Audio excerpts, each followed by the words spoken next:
A university professor started off his class by picking out of his back pocket a £20 note.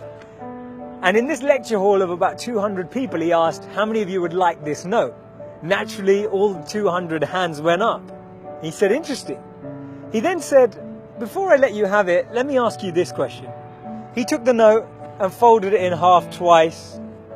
And then he said, how many of you want this note? Still, 200 hands went up. Now he said, let me try something else. He took the note and he crumpled it. He said, how many of you want this note now? Still, 200 hands went up. Finally, he chucked the note on the floor.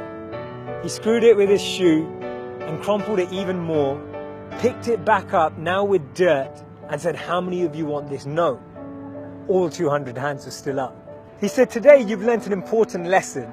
No matter how much I crumpled that note, how much I scrunched it up, how many times it was trodden on, you still wanted it because it was still worth £20.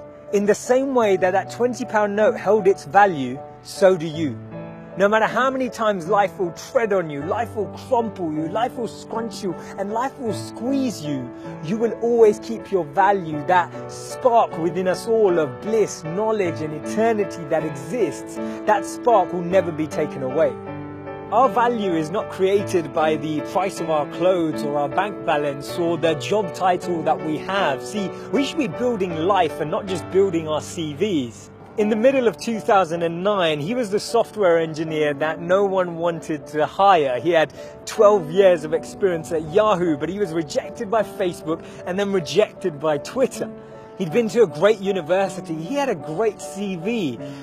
But he decided to team up with one of his alumni members at Yahoo and started to create an app and focus on the startup space. In 5 years' time, he sold that app for $19 billion to Facebook. Believe it or not, that was Brian Acton, the co-founder of WhatsApp. When he was rejected from Facebook, he said it was a great opportunity to connect with some fantastic people. I look forward to life's next adventure. When he was rejected by Twitter, he responded by saying, worked out, it was quite a long commute.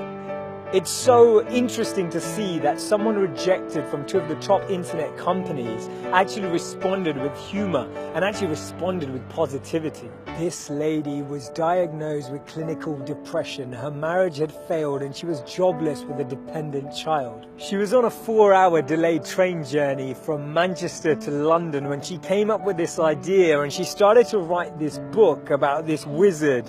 And as she started writing, she then finished her manuscript, took it to 12 publishers and was rejected by all 12. Believe it or not, that's J.K. Rowling. This man watched his first company crumble. He was a Harvard University dropout and his first company's demo didn't even work. He went on to build Microsoft. His name's Bill Gates. Therefore, failure is just a sign that we need to widen our scope. We need to be ready and build ourselves up for the next level. Actually, what we end up achieving is far greater than what we'd envisioned for ourselves. And this divine plan, this orchestration can't be happening without this intervention that occurs, because if we had it our way, we'd just settle, we'd just accept what we thought was our goal, what we thought we were chasing.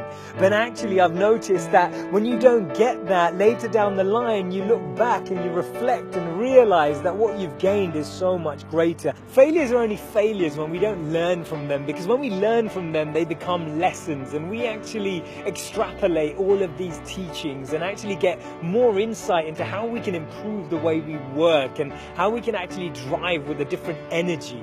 The challenge we have is that we only talk about people's failures when they succeed, and that's why they become this taboo, or we feel like their failures never happened. We need to share these stories earlier. We need to bring out these stories and experiences on the journey so that people who are on the journey can actually follow in those footsteps. And that's why Steve Jobs said you can't connect the dots moving forward. You only can when you're looking backwards.